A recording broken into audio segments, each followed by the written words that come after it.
En 2018, la Federación Internacional de Fútbol anunció que por primera vez en la historia, la máxima competición futbolística del mundo se realizaría en 3 países al mismo tiempo.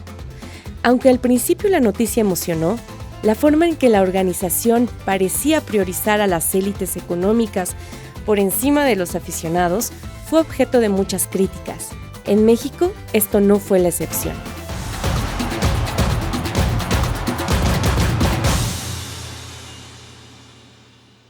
Todo parte de lo amplio que es el significado del fútbol en el mundo.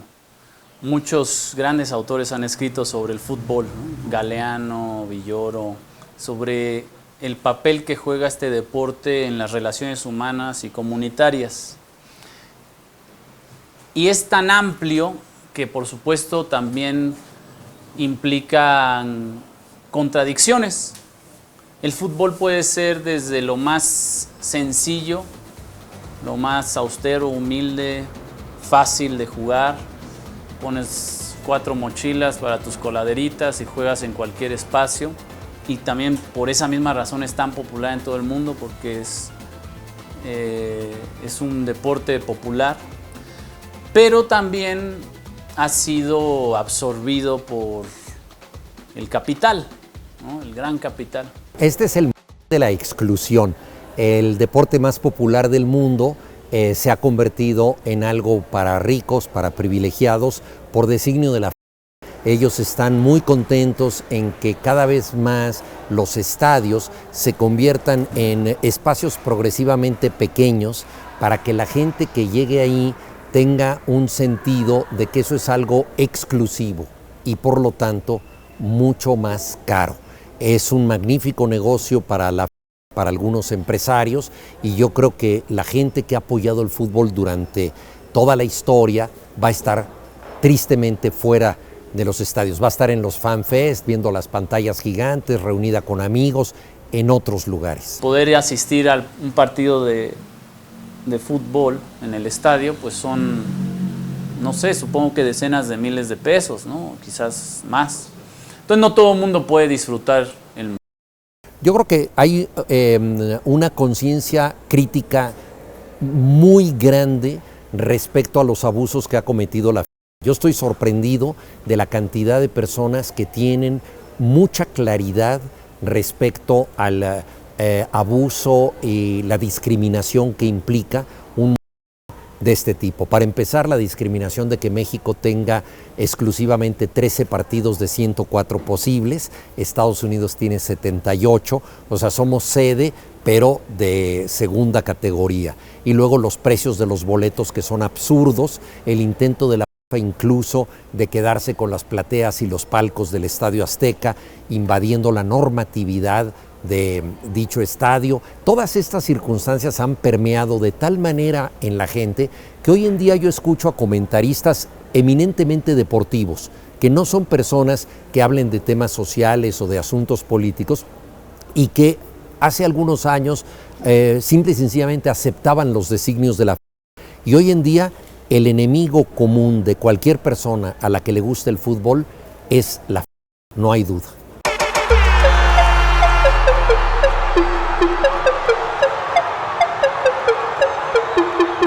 Aunque la idea de tener 3 sedes organizando el torneo tenía la finalidad de mostrar una fiesta abierta para todo el norte del continente americano y el mundo, la realidad era otra. El carácter protagónico que se le estaba dando a Estados Unidos, con el 75% de los partidos ocurriendo en su territorio, aunado a exageradas regulaciones impuestas por la Federación para explotar económicamente la pasión de las personas, contradecía por completo el espíritu del torneo. Hay algo que es importante y que es obvio, o sea, al tener solo 5 partidos en la Ciudad de México y al ser un que se lleva a cabo en tantas sedes, pues al final quienes caben en el estadio son pocas personas. O sea, el estadio de la Ciudad de México pues va a recibir cerca de 84,000 espectadores. Entonces, por definición, va a haber pocas oportunidades de ver los juegos porque tampoco va a haber tantos juegos en la Ciudad de México. Entonces, lo que hizo la presidenta, el llamado que hizo la presidenta Sheinbaum a todo mundo a todo el país, fue a hacer el Mundial Social. ¿Y qué significa el Mundial Social? Que todo mundo, en cualquier parte del país, pueda disfrutar el Mundial. El Mundial Social pone a la gente, a las personas, al centro de nuestro trabajo rumbo a la Copa del Mundo. Nuestro objetivo es llevar fútbol a todo el territorio nacional, que los balones rueden más allá de las canchas y se conviertan en mundialitos, torneos y hasta cascaritas en las comunidades. Que vivamos la pasión de los estadios en las plazas públicas con la transmisión gratuita de los partidos.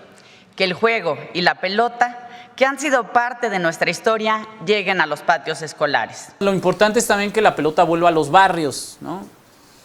Entonces, en ese sentido, empata con la idea de la jefa de gobierno aquí en la Ciudad de México de un gran pendiente que tiene la ciudad, que es la descentralización y la preocupación por las periferias. No solo las periferias, que suelen coincidir las periferias geográficas de la ciudad con las periferias económicas y sociales, digamos. Y entonces llevar el mundial a esos espacios.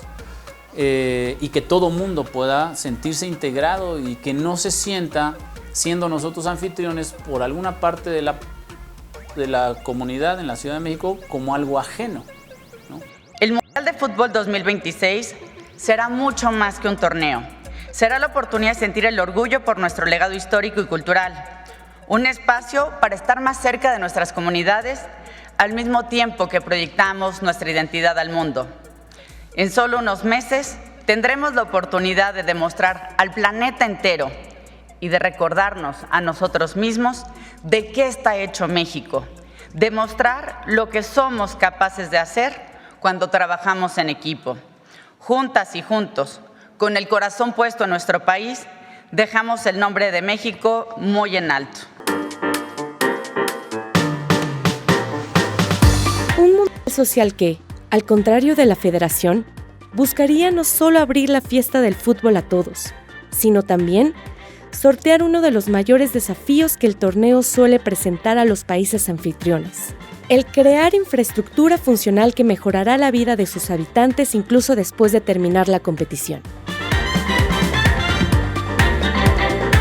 La ciudad desde entonces se ha venido preparando en distintos aspectos, ¿no? O sea, y ha habido etapas de preparación, por ejemplo, el estadio, que fue una inversión privada, pero bueno, se fue preparando desde ya hace varios años, todo el proyecto de desarrollo alrededor del estadio, y finalmente ya con la administración de Clara Brugada se hizo pues toda una estrategia para que todas las inversiones y todo lo que hiciera la ciudad tuviera un impacto directo en la población y tuviera beneficios sociales. Entonces se planteó primero el tema de qué se iba a hacer, y la mayoría de las inversiones se han hecho en materia de movilidad, ¿no? Eso es un dato importante, y ahí están destinados los recursos. Luego era cómo se iba a hacer. Entonces se hicieron distintas fuentes de financiamiento. Una de ellas, por ejemplo, fue la reforma al fondo mixto, que permitió tener recursos adicionales para financiar la infraestructura. Se hizo también el Fideicomiso de Infraestructura y Medio Ambiente, FIMAS, que también aporta una parte de los recursos de la inversión, más los recursos presupuestales que tenía la ciudad. Entonces, ahí estaba el cómo.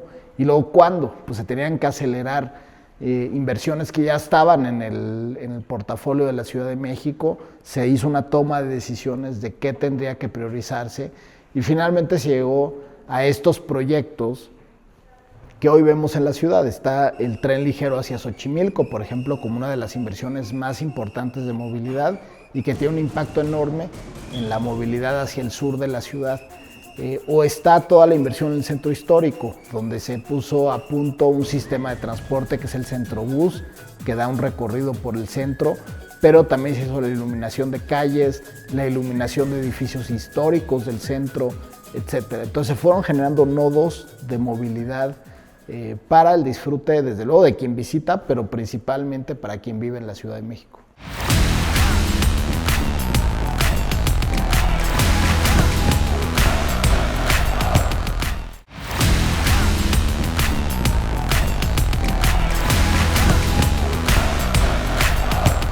Recientemente salió el portal de transparencia, donde se da cuenta de todas las inversiones que preparó la ciudad y que están listas. Suman en total 23,000 millones de pesos. Y ahí la gente en este portal de transparencia pueden ver exactamente qué se financió, cómo se financió y desde luego imaginar el impacto que tiene en la población, ¿no? Y ahí se van a dar cuenta, porque si lo pusiéramos en un mapa, sería muy claro el impacto territorial que tiene en el corredor del centro histórico hacia el sur de la ciudad. Creo que ese es digamos, geográficamente el mayor impacto. La ruta, desde luego, es Tlalpan, desde luego, porque ahí está ahora el nuevo Utopía Elevada, ¿no?, que va sobre Tlalpan. Está la inversión en la línea 2, después conectas en Tasqueña y está la inversión en el tren ligero. Ese tren llega hasta Xochimilco, y en Xochimilco están los nuevos embarcaderos de Cuemanco y Nativitas, el parador turístico del centro de Xochimilco. O sea, geográficamente da cuenta de una inversión que tiene un impacto territorial del centro hacia el sur y que en el futuro, pues, o más bien desde ahorita y sobre todo en el futuro, va a tener un impacto bien relevante para la gente que vive en el sur, trabaja en el centro o al revés, y que va a generar movilidad integrada y que va a generar mejor infraestructura hacia adelante. El mural, como ha dicho la jefa de gobierno, Clara Brugada, simplemente, digamos, que aceleró muchas de las obras, de los planes que tenía la ciudad para mejorar el espacio público y mejorar el transporte público. Bueno, se está rehabilitando la línea 2 del metro por completo. Se inauguró la ciclovía La Gran Tenochtitlán sobre Tlalpan, que es una ciclovía que va desde el centro de la ciudad hasta el Estadio Azteca. Se inauguraron biciestacionamientos en algunos centros de transferencia, los CETRAMS en Huipulco, en CU y en otros CETRAMS. O sea, puedes llegar con tu bicicleta y ahí la puedes dejar estacionada. Se va a inaugurar la línea 14 del trolebús, que es una línea totalmente de electromovilidad que va a ir de Huipulco, del CETRAM de Huipulco al CETRAM de Ciudad Universitaria. También el trolebús de la línea 0, que va a ir de Ciudad Universitaria hasta Chapultepec, que le van a llamar el Chapulín. Y también se rehabilitó, reforzó y mejoró el tren ligero, el tren del ajolote, que se le llama, duplicando su capacidad, porque ahora van a ser el doble de espacio, porque se va a incluir otros trenes. Se remodeló toda la estación de Tasqueña, que es la terminal. Se inauguró el Centrobús, que es toda una línea de RTP eléctrico que tiene una ruta en el centro, y también una nueva línea de Metrobús que va desde el aeropuerto, cruza el centro y llega hasta Reforma. Entonces, todo esto evidentemente son obras con el pretexto de que queden listas para el mundo, pero bueno, va a pasar el mundo y van a seguir ahí. Ahora, estos megaeventos pues tienen que tener una repercusión positiva a la mayoría de la ciudad. Aquí, por ejemplo, cuando hicimos la reutilización del Fondo de Promoción Turística, pues antes solo se invertía en publicidad. Y lo que se hizo fue decir, no, ¿qué tal que los turistas sean los que paguen la infraestructura a través del impuesto que pagan por visitar la ciudad? Y es una forma de mitigar los efectos que puede tener, por ejemplo, el turismo masivo. ¿Por qué? Porque pues, un turista, por definición, no tributa en la ciudad, no paga impuestos en la ciudad, porque nada más viene, visita y se va. Entonces, que esos impuestos sirvan para que le regresen a las personas parte en infraestructura. Y eso fue lo que se hizo en la Ciudad de México, que además es la primera vez que se usa en el país un fondo de turismo para hacer esto, ¿no? Para regresar a través de infraestructura clara, directa, hacia la población. Entonces, la virtud de haber hecho este llamado al social por parte de la presidenta y de la jefa de gobierno de tener esto muy claro, que es hacer una sociedad justa, es precisamente equilibrar los efectos que tienen estos megaeventos y demás, ¿no? Entonces yo creo que va a ser una muy buena experiencia, que al final pues las personas van a poder disfrutar el museo en todas las plazas públicas, en parques, etcétera, en deportivos y demás. Infraestructura y movilidad, pero también una recuperación y creación de espacios públicos que pusiera al centro de este magno evento internacional lo más importante que tiene el país, las personas. Entonces la Ciudad de México con este posicionamiento, pues hoy recibe al mundo y lo recibe en una capital social, una capital que también ha invertido en hacer las utopías posibles, que ha invertido o que ha priorizado siempre la inversión a favor de la sociedad, a favor del transporte y a favor de que todo el mundo pueda disfrutar, ¿no? O sea, como Ciudad de México, pues están haciendo 18 festivales futboleros en toda la ciudad para que todo el mundo tenga oportunidad de vivir la fiesta de forma gratuita, que puedan participar los comercios locales de la ciudad, que la gente pueda conocer las ferias tradicionales de la ciudad. Tenemos la Feria del Mole, ¿no? O sea, que es súper famosa en la Ciudad de México, la Feria del Amaranto, etc.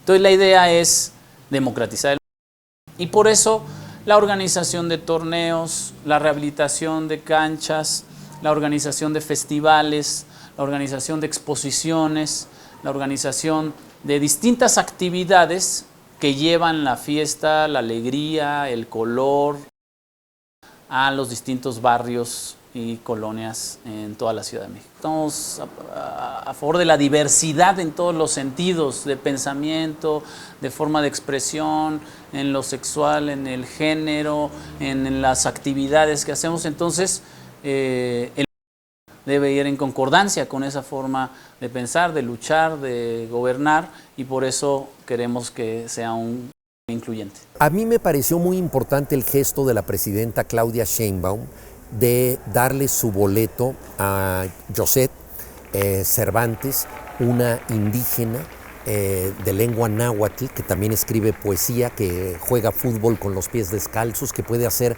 hasta 4,000 dominadas, una virtuosa del juego de 21 años, y me parece que es una señal importante. En ese espacio de exclusión que es el palco de honor, creo que la mejor representante que podemos tener es esta mujer indígena que juega maravillosamente y que de manera, yo creo que ejemplar, está ahí pues como emblema de lo que es verdaderamente el fútbol y de quienes quieren la pelota.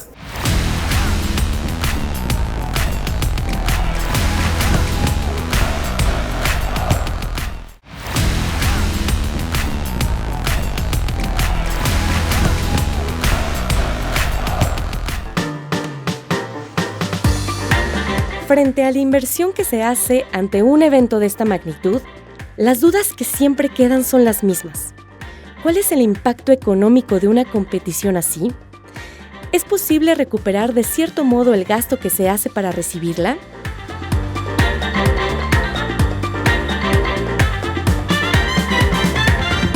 Mira, distintos estudios han dicho que por cada peso invertido hay un efecto multiplicador de 3.6 más o menos del impacto económico que tiene, ¿no? La Cámara de Comercio de la Ciudad de México ha estimado que el impacto económico podría llegar hasta los 30,000 millones de pesos.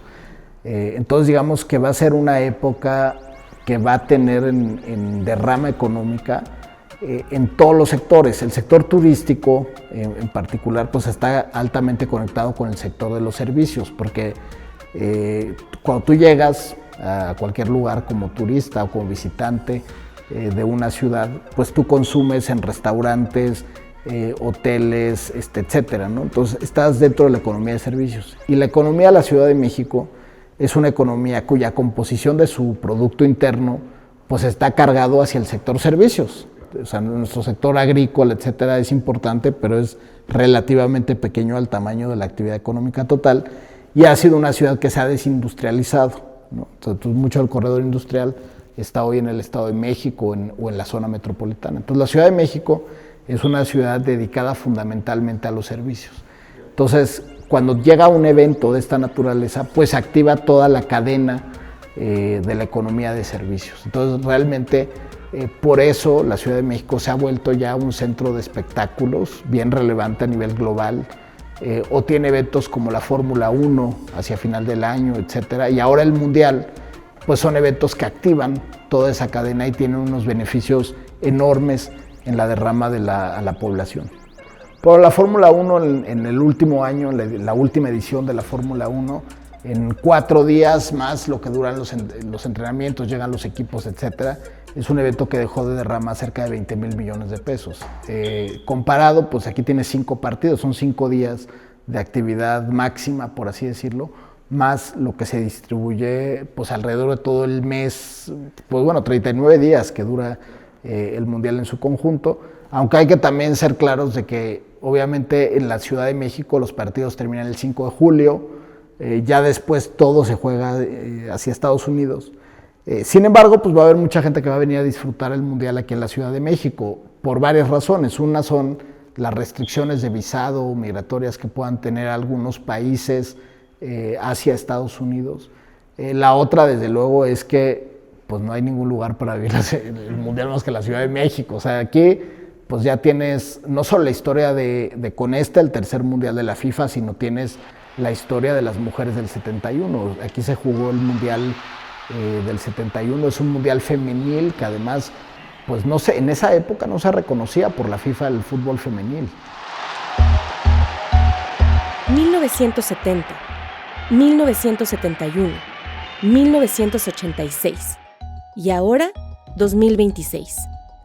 México ha recibido esta competencia en múltiples ocasiones y todas han dejado en el país, en la ciudad y en su gente, un legado que forma parte ya de su identidad cultural, la cual está más viva que nunca.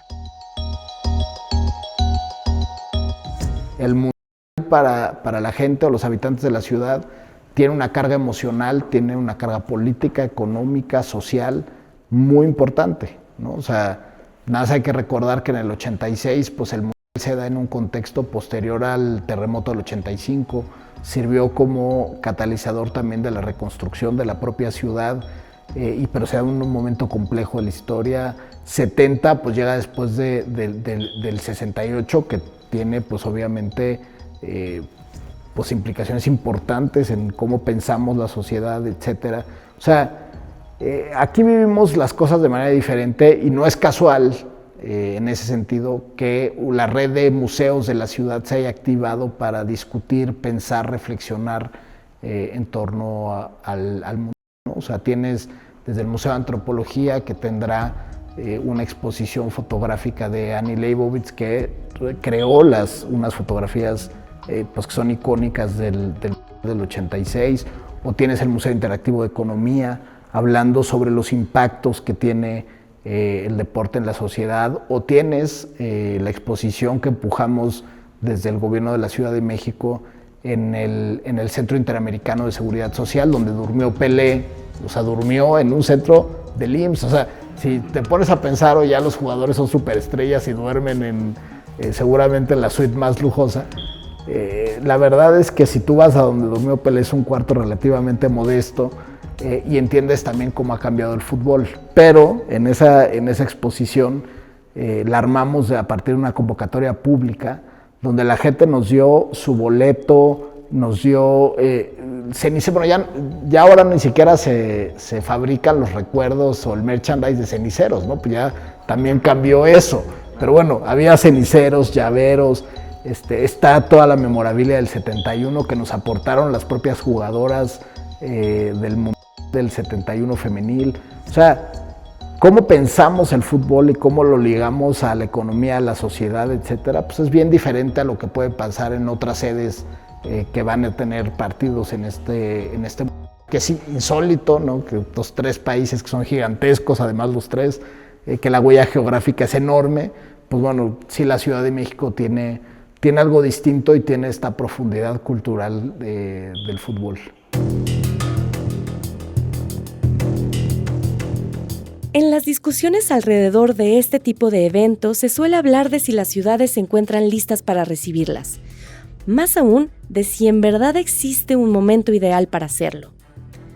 En el caso de la Ciudad de México, la respuesta es muy clara. Sí, la ciudad está lista. La ciudad está lista porque la gente va a venir a la ciudad, va a estar contenta, va a estar feliz, va a poder moverse, va a poder hospedar, va a poder visitar, va a poderse llevar una gran experiencia. La Ciudad de México y este en particular tiene la característica de que no se construyó un solo estadio, ¿no? O sea, si tú revisas los previos en Qatar o en Brasil, etcétera, pues hubo un gasto en estas infraestructuras.